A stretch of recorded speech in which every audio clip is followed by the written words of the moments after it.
Rajasthan board परीक्षा 2024 13 मार्च को होने वाली कक्षा 12 की हिंदी निवारी के आज प्रश्न पत्र को हम देखेंगे। जो 13 मार्च को बोर्ड परीक्षा होगी, हिंदी निवारी का 12वीं के पेपर होगा, उसके लिए आज हम वेरी इंपॉर्टेंट क्वेश्चंस पेपर लेकर आए हैं, जो आपके 13 मार्च को होने वाली परीक्षा के लिए बहुत ही महत्वपूर्ण प्रश्न पत्र साबित होगा। इसमें से बहुत सारे क्वेश्चंस हैं वो आपके 13 मार्च को होने वाली हिंदी निवारी के पेपर में देखने को मिलेंगे।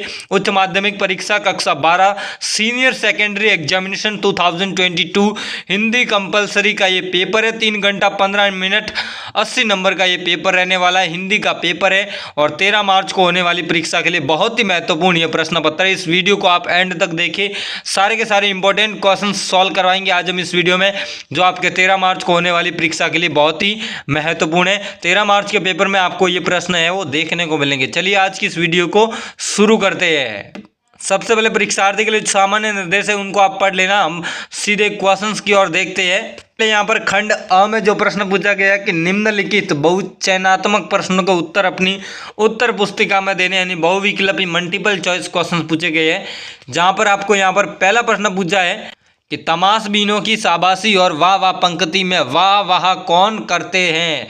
तमाश देखने वाले विद्वान लोग। ऑप्शन स है मूर्ख जो अर्थ नहीं समझते या भाषा को जटिल बनाने वाले। तो यहाँ पे आपका ऑप्शन नंबर राइट आंसर स रहेगा, मूर्ख जो अर्थ नहीं समझते। तमाशबीन की शाबाशी और वाह वाह पंक्ति में कौन करते हैं? मूर्ख है जो अर्थ नहीं समझते, वो आपका इसका राइट आंसर होगा। स ऑप्शन इसका राइट आंसर है। उत्तर सहित इस पीडीएफ को बनाया है तो आप पूरे उत्तर भी देख सकते हैं। दूसरा है कि विप्लव रव में छोटे ही है शोभा पाते, पंक्ति में किसकी आकांक्षाओं को बादल राग में पुकार रही हैं? तो देखिए किसान की, मजदूर की या दलित की। तो उपयुक्त सभी ऑप्शन नंबर द इसका राइट आंसर होगा, उपयुक्त सभी। इसके बाद नेक्स्ट तीसरा प्रश्न यहाँ पर पूछा है कि तितलियों की इतनी नाजुक दुनिया किसे कहा गया है? आसमान में उड़ती हुई रंग बिरंगी पतंगों को, बाजार में बिकने वाली रंग बिरंगी पतंगों को, बगीचे में उड़ने वाली तितलियों को, या बच्चों के सपनों की राग बिरंगी दुनिया को? तो ऑप्शन नंबर द इसका राइट आंसर यहाँ पर देख सकते हैं, बच्चों के सपनों की रंग बिरंगी दुनिया को। चौथा प्रश्न पूछा है कि बाजार के जादू की जकड़ से बचने का सीधा सा उपाय है। तो सीधा सा उपाय यहाँ पर बताना है कि बाजार जाओ तो खाली हाथ ना आओ, बाजार जाओ तो खाली मन ना हो, बाजार जाओ तो खाली जेब ना हो, बाजार कभी अकेले मत जाओ। तो ऑप्शन नंबर यहाँ पर ब राइट आंसर होगा इसका, कि बाजार जाओ तो खाली मन ना हो। ऑप्शन नंबर ब इसका राइट आंसर। बहुत ही महत्वपूर्ण प्रश्न है ये, वेरी इंपॉर्टेंट क्वेश्चन पेपर है, इसको आप जरूर याद कर ले। बहुत ही महत्वपूर्ण प्रश्न है ये, आपके एग्जाम में जरूर पूछा जाएगा। नेक्स्ट पूछा है कि नए राजकुमार के सत्ता संभालते ही चपेटा घाट में दंगल का स्थान है वो किसने लिया था? क्रिकेट ने, फुटबॉल ने, घोड़ों की रेस ने, जिम्नास्टिक ने? तो यहाँ पर स ऑप्शन राइट आंसर होगा, घोड़ों की रेस ने वो नए राजकुमार के सत्ता संभालते ही चपेटा घाट में दंगल स्थान लिया था। तो यहाँ पर घोड़ों की रेस ने लिया था, यहाँ पे ऑप्शन नंबर स राइट आंसर होगा। नेक्स्ट यहाँ पर पूछा है, नेक्स्ट क्वेश्चन है कि लक्ष्मी के पिता ने शास्त्र से आगे रहने की ख्याति कैसे कमाई? ऑप्शन दिया है, पुत्री को अच्छा पढ़ा लिखा कर, पुत्री का अच्छा पालन पोषण कर, पुत्री का समय पूर्व विवाह कर, पुत्री से आगाध प्रेम कर। तो ऑप्शन नंबर स इसका राइट आंसर है, पुत्री का समय विवाह पर करके। फिर नेक्स्ट यहाँ पर पूछा है कि भ्रांतिमान अलंकार का लक्षण कौन सा है? भ्रांतिमान अलंकार का लक्षण कौन सा? ऑप्शन यहाँ पर दिए, उपमेय को उपमान के सामने बनना, उपमेय को जबरदस्ती उपमान मानना, उपमान से बढ़कर उपमेय को मानना, उपमेय को ही उपमान मानना। तो इस तरीके से यहाँ पे आपका भक्तिमान का अलंकार का लक्षण होता है यहाँ पर द, कि उपमेय को ही उपमान मानना, उपमेय को ही उपमान मानना ही भक्तिमान अलंकार का लक्षण बनेगा। इसके साथ ही नेक्स्ट क्वेश्चन है कि अधिपत्र शब्द का अंग्रेजी शब्द होता है। तो अधिपत्र शब्द का अंग्रेजी शब्द आपके होगा वारंटे होगा, यहाँ पर WARRANT वारंटे। सो ऑप्शन इसका राइट आंसर होगा। नेक्स्ट है कि रेडियो समाचार की संरचना किस शैली में होती है? तो ये आपके उल्टा पिरामिड शैली में, बहुत ही इंपॉर्टेंट प्रश्न है ये, आपके एग्जाम में जरूर आएगा, तो आपको पढ़ के जाना है, अच्छे से याद कर लेना है। रेडियो समाचार की जो संरचना होती है वो हमेशा उल्टा पिरामिड में होती है। नेक्स्ट है कि हिंदी की वेब पत्रकारिता की सबसे बड़ी समस्या क्या क्या है, तो हिंदी के फ़ॉन्ट की है, हिंदी के फ़ॉन्ट की है। यहाँ पर आपके ऑप्शन अ राइट आंसर होगा। जो हिंदी के वेब पत्रकारिता की सबसे बड़ी समस्या है वो हिंदी के फ़ॉन्ट की है। बहुत ही महत्वपूर्ण प्रश्न है ये।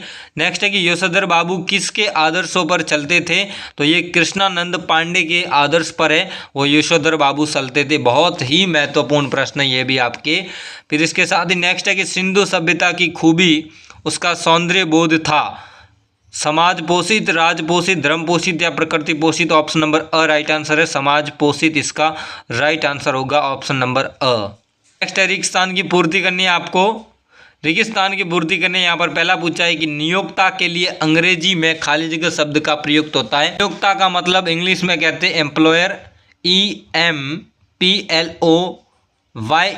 एम्प्लॉयर इस खाली जगह में भरना है तो आप भर सकते हैं, नीचे भी दिया गया उत्तर। फिर नेक्स्ट खाली जगह कौन तुम, राधे में हरी प्यारी, वानर का इहा का काम, काव्य पंक्ति में अलंकार है तो आपके ये अलंकार है आपके वृक्कोक्ति अलंकार यहाँ पर रहेगा। नेक्स्ट है कि जब शब्दांश को व्यंजना अर्थ पर निर्भर रहती हैं उसका प्रयार रख देने पर भी अभीष्ट की पूर्ति हो जाती है, वह खाली जगह होती है, वह आर्थिक व्यंजना होती है, आर्थिक व्यंजना है वो वहाँ पर होती है, आर्थिक व्यंजना इस खाली जगह में भरना है। नेक्स्ट है कि युवा पीढ़ी मोबाइल देखते समय हवा से बातें करती है, वाक्य में खाली जगह शब्द शक्ति है तो लक्षणा शब्द शक्ति है, लक्षणा यानी हवा में बातें करती, लक्षण हो गया ना मोबाइल देखना, तो आपके लक्षणा शब्द शक्ति। व्याकरण के खाली जगह अंग है तो व्याकरण के 4 अंग होते, इसमें 4 भरना है।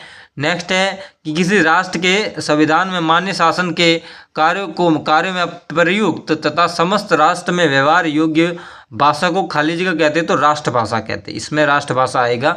इसके बाद तीसरा प्रश्न आता है अपठित गद्यांश को ध्यानपूर्वक पढ़कर दिए गए प्रश्नों के उत्तर देने हैं। ये अपठित गद्यांश है, इस गद्यांश को आपको पढ़ना है, उसके बाद नीचे जो क्वेश्चंस दिए गए नीचे क्वेश्चंस के उत्तर आपको देने। बहुत ही महत्वपूर्ण ये अपठित गद्यांश है। आपका एग्जाम का पैटर्न भी कुछ इसी प्रकार से रहेगा, पहले ऑब्जेक्टिव टाइप के क्वेश्चंस, फिर आपके अपठित गद्यांश आएगा। इस गद्यांश को पढ़ना है। उसके बाद जो यहाँ पर प्रश्न दिए गए हैं कि राष्ट्रीय जागरण के लिए क्या करना जरूरी है, तो गद्यांश के अनुसार इसका आंसर होगा कि युवा पीढ़ी की आत्मा को जगाना और उनमें त्याग, बलिदान, अनुशासन, परिश्रम के साथ आत्मविश्वास भावना का प्रसार जरूरी है, इस तरीके से इसका आंसर होगा। दूसरा है कि बढ़ावा शब्द का पर्यायवाची शब्द गद्यांश में चार्ट कर लिखना, तो बढ़ावा शब्द का पर्यायवाची शब्द विकास शब्द प्रयुक्त होगा, यहाँ पर विकास इसका राइट आंसर होगा। नेक्स्ट है कि राष्ट्रीय चरित्र के विकास के लिए किसकी आवश्यकता है, तो राष्ट्रीय चरित्र के विकास के लिए मनुष्य में राष्ट्र प्रेम और अनुशासन का होना आवश्यक है। आज हमारी सबसे बड़ी आवश्यकता क्या है, तो आज हमारी सबसे बड़ी आवश्यकता राष्ट्रीय चरित्र का मूल्यांकन है। बहुत ही महत्वपूर्ण प्रश्न है ये भी आपके। फिर ये भी आपके देश में जीने के लिए ठोस आधार किसके बिना प्रस्ताव नहीं किया जा सकता, तो देश में जीने के लिए ठोस आधार युवा पीढ़ी को अनुप्राणित किए बिना, राष्ट्रीय आत्मा को जगाए बिना प्राप्त नहीं किया जाता, इस तरीके से इसका आंसर होगा। और इस गद्यांश का शीर्षक है राष्ट्रीय चरित्र का विकास। तो गद्यांश को जैसे ही पढ़ेंगे समझेंगे उसके बाद इसका शीर्षक आपको बताना, शीर्षक है वो निकल जाएगा कि गद्यांश किस बारे में है। इसी के अनुसार पद्यांश भी इसी तरीके से, पद्यांश को भी आप पढ़ लेना है। ये आपके अपठित पद्यांश है, पद्यांश को पढ़कर यहाँ पर जो प्रश्न दिए गए ये आपके उत्तर देने। तो पद्यांश ऐसा नहीं कि ये का यही आएगा, कोई भी पद्यांश आ सकता है, इस तरीके से आपको ध्यान रखना है। तो ये पद्यांश के प्रश्न। इसके बाद आपके खंड ब आता है जिसमें लघुतरात्मक प्रश्न पूछे गए हैं, 40 शब्दों में उत्तर देने, जिसमें आपको पूछा है खोजपरक पत्रकारिता क्या होती है। खोजपरक पत्रकारिता के बारे में बताए तो खोजपरक पत्रकारिता से आशय है कि ऐसी पत्रकारिता से है जिसमें गहराई से छानबीन करके ऐसे तथ्य और सूचनाओं को सामने लाने की कोशिश की जाती है जिन्हें दबाने छुपाने का प्रयास किया जा रहा हो। आमतौर पर खोजी पत्रकारिता सार्वजनिक मामलों में भ्रष्टाचार मामलों पर स्टिंग ऑपरेशन करती है और ये सरकारी क्रियाकलापों में पैनी नजर रखती है, इस तरीके से इसका आंसर आप। नंबर 6 है कि खेती न किसान को हा करी कवित्व में किस स्थिति का चित्रण किया है, स्पष्ट करना। बहुत ही महत्वपूर्ण प्रश्न है। इसमें किसका चित्रण किया है, तो देखिए तात्कालीन बेकारी बेरोजगारी की स्थिति का चित्रण हुआ है, जिसमें क्योंकि इसका समय उस समय किसान खेती से व्यापार व्यवसायी से भिखारी भीख और चाकर नौकरी न मिलने से परेशान थे और गरीबी रूपी रावण